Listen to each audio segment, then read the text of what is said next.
ನಮಸ್ಕಾರ. ದೈವತ್ವವಾಣಿ ಕನ್ನಡ ಯೂಟ್ಯೂಬ್ ಚಾನಲ್ಗೆ ಸ್ವಾಗತ. ಸಬ್ಸ್ಕ್ರೈಬ್ ಮಾಡ್ಕೊಳ್ಳಿ ಹಾಗೂ ಸಮಸ್ಯೆಗಳಿಗೆ ಜ್ಯೋತಿಷ್ಯಾತ್ಮಕ ಪರಿಹಾರಗಳನ್ನು ಪಡ್ಕೊಳ್ಳೋದಕ್ಕೆ ಈ ಒಂದು ಯೂಟ್ಯೂಬ್ ಚಾನಲ್ ನಿಮಗೆ ಸಹಾಯಕಾರಿಯಾಗಲಿದೆ.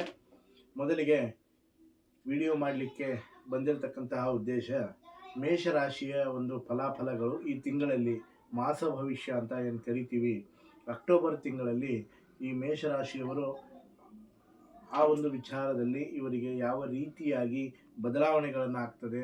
ಗ್ರಹಾಧೀನಂ ನರಾವರ, ಗ್ರಹಾಧೀನಂ ಜಗತ್ಸರ್ವಂ. ಗ್ರಹಗಳಿಂದ ಮನುಷ್ಯನ ಜೀವನ ಆಳಲ್ಪಡ್ತದೆ.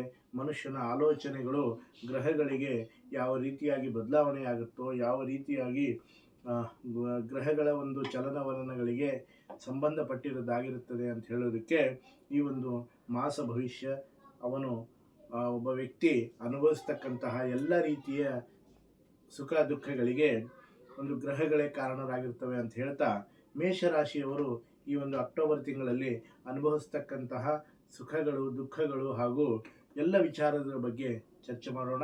2ನೇ ತಾರೀಕು ಅಂದರೆ ಅಕ್ಟೋಬರ್ 2ನೇ ತಾರೀಕಿಗೆ ತುಲಾ ರಾಶಿಯಲ್ಲಿ ಬುಧ ಗ್ರಹನ ಒಂದು ಪ್ರವೇಶ ಆಗ್ತದೆ.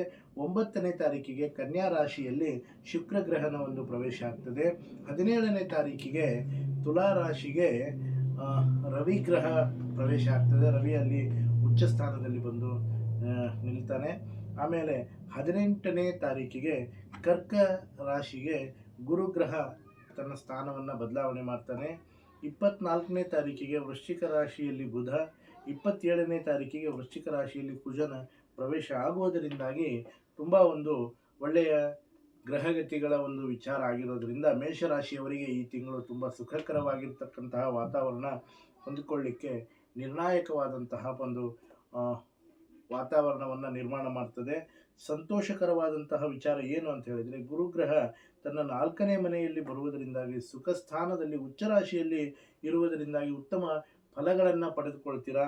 ಕೌಟುಂಬಿಕ ಕಾರ್ಯಗಳಿಗೆ ಅಭಿವೃದ್ಧಿಯನ್ನು ಆಗ್ತದೆ ಹಾಗೂ ಬಹುದಿನಗಳಿಂದ ತಮ್ಮ ಆಸೆಗಳು ಆಕಾಂಕ್ಷೆಗಳು ನೆನೆಗೊಂದಿಗೆ ಬಿದ್ದಿರತಕ್ಕಂತಹ ಒಂದು ವಿಚಾರಗಳು ಎಲ್ಲ ರೀತಿಯಿಂದ ನೆರವೇರ್ತವೆ. ಮತ್ತು ಭೂಮಿಗೆ ಸಂಬಂಧಪಟ್ಟ ಹಾಗೆ ಎಲ್ಲ ಕೆಲಸ ಕಾರ್ಯಗಳಿಗೆ ಆಗುವಂತಹ ಒಂದು ಸಂದರ್ಭ ಇದೆ. ಹಾಗಾಗಿ ಕುಜನ ಒಂದು ಪ್ರಭಾವ ಒಳ್ಳೆ ರೀತಿಯಿಂದಾಗಿ ಇರುವುದರಿಂದಾಗಿ ಭೂಮಿಗೆ ಸಂಬಂಧಪಟ್ಟಂತಹ ಎಲ್ಲ ಕೆಲಸ ಕಾರ್ಯಗಳನ್ನು ಆರಾಮಾಗಿ ಮಾಡಿಕೊಳ್ಳಬಹುದು. ಹಾಗೂ ಗೊಂದಲವಾದಂತಹ ಬುದ್ಧಿ ಇಟ್ಕೊಳ್ಳದೇನೆ ಸ್ಥಿರವಾದಂತಹ ಒಂದು ಚಾತುರ್ಯ ಇಟ್ಕೊಳ್ಳೋದ್ರಿಂದಾಗಿ ಉತ್ತಮವಾದಂತಹ ಒಂದು ಫಲವನ್ನು ಕಾಣ್ತೀರಾ. ಹಾಗೂ ಈ ಒಂದು ಅಕ್ಟೋಬರ್ ತಿಂಗಳಲ್ಲಿ ಮೇಷರಾಶಿಯವರಿಗೆ ಎಲ್ಲ ರೀತಿಯ ಫಲಕಾರಿಯಾಗ್ತದೆ. ಎಲ್ಲ ರೀತಿಯ ಸೌಖ್ಯದಾಯಕವಾದಂತಹ ವಾತಾವರಣಗಳು ಗ್ರಹಗತಿಗಳ ಬದಲಾವಣೆಗಳಿಂದ ಸಾಧ್ಯ ಆಗ್ತದೆ ವೀಕ್ಷಕರೇ ಅಂತ ಹೇಳ್ತಾ ಈ ರೀತಿಯಾಗಿ ಈ ಒಂದು ವಿಡಿಯೋನ ಮುಗಿಸ್ತಾ ಇದ್ದೀನಿ. ಇನ್ನು ಮುಂದೆ ಬರ್ತಕ್ಕಂತಹ ವಿಡಿಯೋಗಳನ್ನು ಪಡ್ಕೊಳ್ಳೋದಕ್ಕೆ ನಮ್ಮ ಒಂದು ಚಾನಲನ್ನು ಸಬ್ಸ್ಕ್ರೈಬ್ ಮಾಡ್ಕೊಳ್ಳಿ ಹಾಗೂ ನಮ್ಮೊಟ್ಟಿಗೆ ಇರಿ ಅಂತ ಹೇಳ್ತಾ ಈ ಒಂದು ಮೇಷರಾಶಿಯ ಫಲಾಫಲಗಳನ್ನು ಹೇಳ್ತಾ ಅಕ್ಟೋಬರ್ ತಿಂಗಳ ವಿಚಾರವನ್ನು ತಿಳಿಸ್ಕೊಟ್ಟು ಈ ಒಂದು ವಿಡಿಯೋನ ಮುಗಿಸ್ತಾ ಇದ್ದೀನಿ. ನಮಸ್ಕಾರ.